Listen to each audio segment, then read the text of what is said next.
Nagsimula po ang ministry dito sa Madrid when we decide to go out in our comfort zone, and God put the desire of our heart to be used by God here in Spain. And our church in Oslo, Norway, Bern and I, the first missionary here in Madrid, Spain. We thought that before it will not happen na magkaroon po kami dito ng LWBC Madrid. But God is so amazing, for He granted the desire of our heart to have the ministry here. And it is a great privilege for us to serve all the Filipinos here in Madrid, and most especially to the Lord that we are serving right now.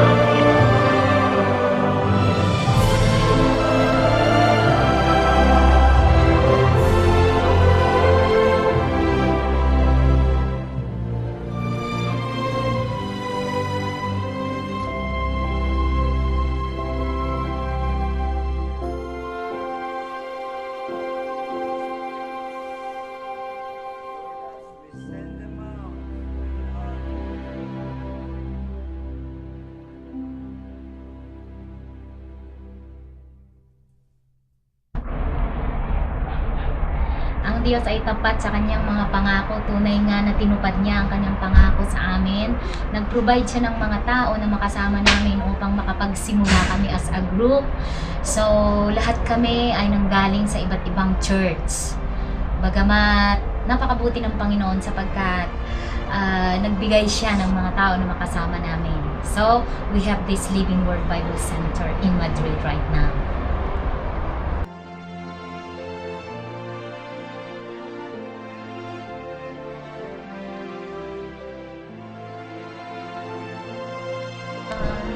Dito nakasama namin sina Brother James, Sister Algie, galing sila sa New Beginning Church.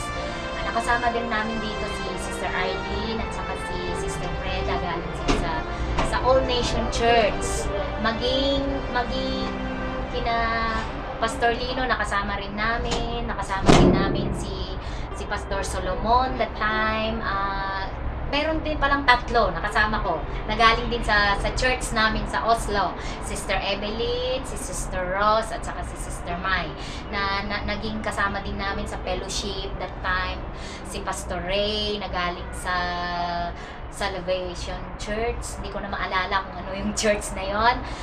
Maging kay Pastor Hilasio. Sila din ang nag-encourage sa amin para magpatuloy na mapalago ang gawain ng Panginoon sa Madrid.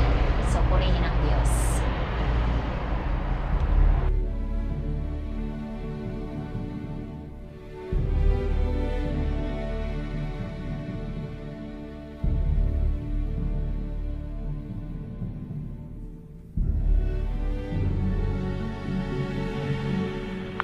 Ang LWBC Madrid nag-start lang siya sa small group Bible study where we encourage and pray one another dahil sa sobrang hirap ng lifestyle namin dito sa Madrid. Tapos, yun na pala yun, yung way ni Lord na ma-open ang door sa mga desires ng puso namin ng kaibigan kong si Bern at saka si Heidi when the Lord moved us to Spain. That what if someday the Lord will use us and the Lord will establish a ministry here through us. So yun na yun when Vic visited Madrid with his congregation and expresses their desire that if we were going to continue what we're doing, they were going to support us throughout. So doon na nag-umpisa ang LWBC Madrid sa tulong ng lahat-lahat, especially ni Bishop Vic and family and the congregation in Oslo.